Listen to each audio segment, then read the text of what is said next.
उनका लोकार्पण कर इसके बाद वो हमारे बीच आए हैं। माननीय प्रधानमंत्री जी की परिकल्पना व वृहद सोच ने दो और धामों को वृद्धता प्रदान की है, दिव्यता प्रदान की है। वो है श्रृंगेरपुर धाम कॉरिडोर तथा भरद्वाज आश्रम कॉरिडोर।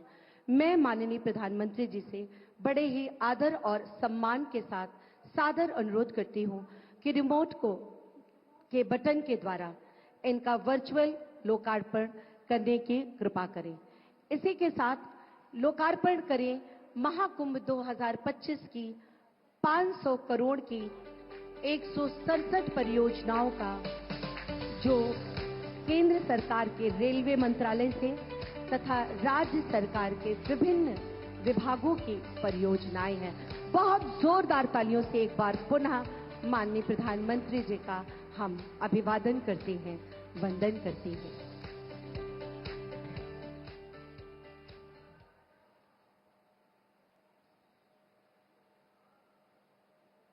भरद्वाज मुनि बसहि प्रयागा, तिन्हि राम पद अति अनुभागा। तापस समदम दया विधाना, परमारथ पथ परम सुहाना। ये है भरद्वाज ऋषि की महिमा जो रामचरितमानस में वर्णित है। और अब 5700 करोड़ की ये 167 परियोजनाएं।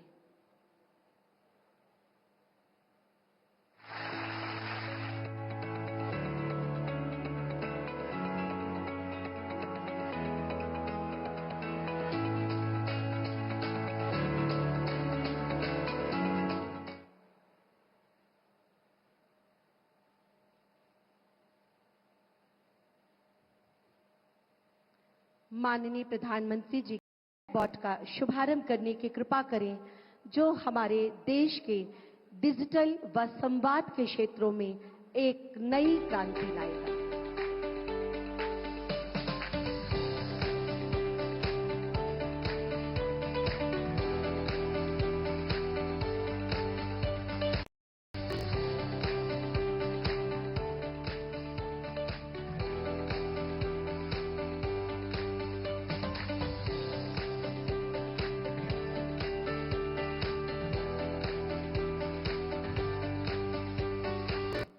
बहुत बहुत धन्यवाद माननीय प्रधानमंत्री जी।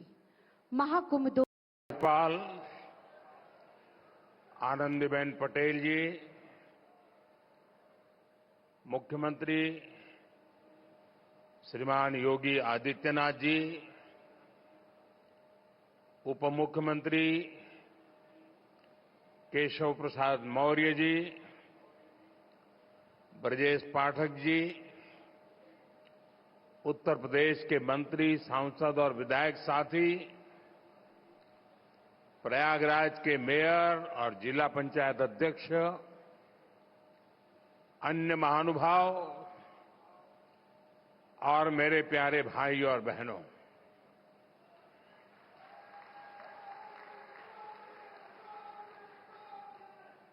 प्रयागराज में संगम की इस पावन भूमि को मैं श्रद्धापूर्वक प्रणाम करता हूं।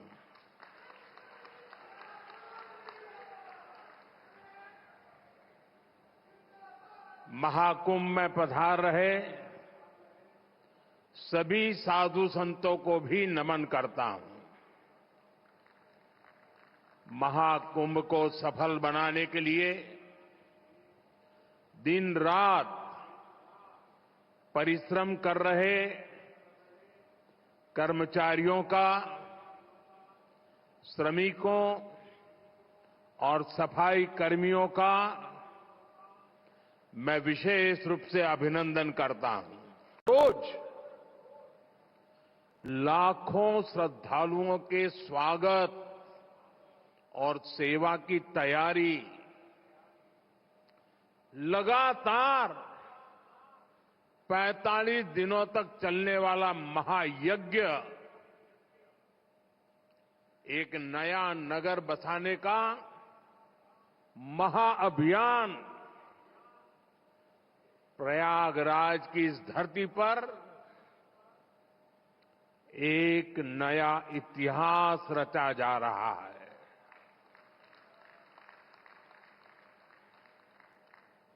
अगले साल महाकुंभ का आयोजन देश की सांस्कृतिक आध्यात्मिक पहचान को नए शिखर पर स्थापित करेगा। और मैं तो बड़े विश्वास के साथ कहता हूं, बड़ी श्रद्धा के साथ कहता हूं, अगर मुझे इस महाकुंभ का वर्णन एक वाक्य में करना हो तो मैं कहूंगा, ये एकता का ऐसा महायज्ञ होगा जिसकी चर्चा पूरी दुनिया में होगी।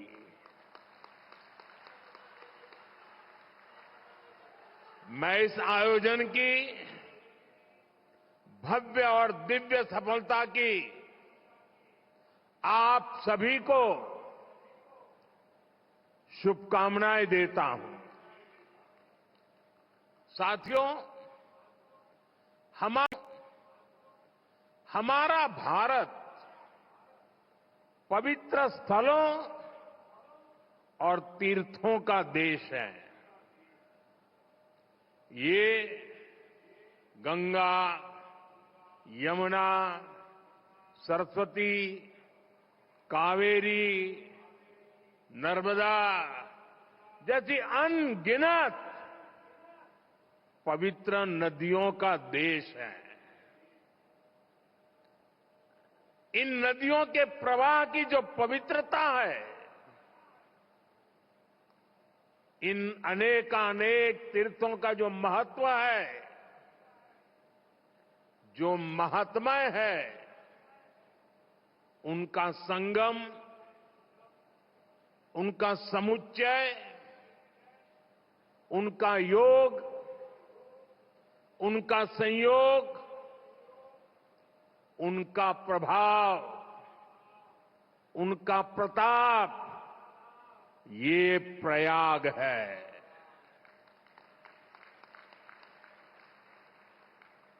ये केवल 3 पवित्र नदियों का ही संगम नहीं है। प्रयाग के बारे में कहा गया है, माघ मकरगत रवि जब होई, तीरथ पति ही आव सब कोई। अर्थात जब सूर्य मकर में प्रवेश करते हैं, सभी दैवीय शक्तियां, सभी तीर्थ, सभी ऋषि, महर्षि, मनीषी प्रयाग में आ जाते हैं। ये वो स्थान है जिसके प्रभाव के बिना पुराण पूरे नहीं होते। प्रयागराज वो स्थान है जिसकी प्रशंसा वेद की ऋचाओं ने की है। भाइयों बहनों, प्रयाग वो है जहां पग पग पर पवित्र स्थान है, जहां पग पग पर पुण्य क्षेत्र है। त्रिवेणीम माधवम सोमम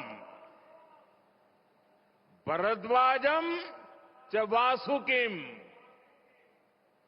वंदे अक्षयवटम शेषम प्रयागम तीर्थनायकम। अर्थात त्रिवेणी का त्रिकाल प्रभाव, वेणी माधव की महिमा, सोमेश्वर के आशीर्वाद, ऋषि भारद्वाज की तपोभूमि, नागराज वासुकी का विशेष स्थान, अक्षय वट की अमरता और शेष की अशेष कृपा, ये है हमारा तीर्थराज प्रयाग।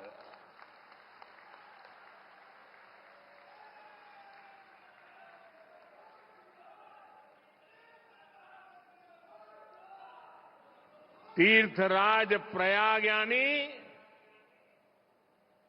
चारी पदारथ भरा भंडारू,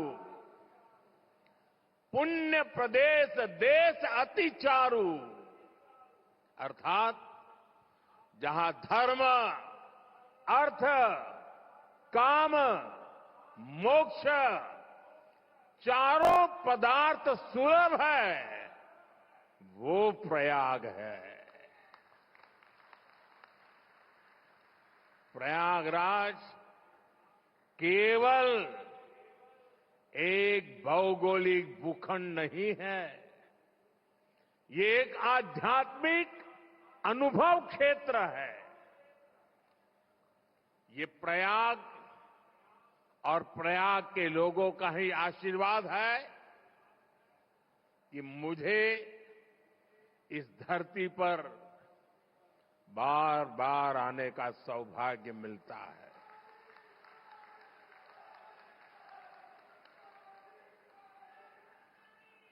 पिछले कुंभ में भी मुझे संगम में स्नान करने का सौभाग्य मिला था और आज इस कुंभ के आरंभ से पहले मैं एक बार फिर मां गंगा के चरणों में आकर के आशीर्वाद प्राप्त करने का सौभाग्य प्राप्त किया। आज मैंने संगम घाट के लेटे हुए हनुमान जी के दर्शन किए, अक्षय वट वृक्ष का आशीर्वाद भी प्राप्त किया।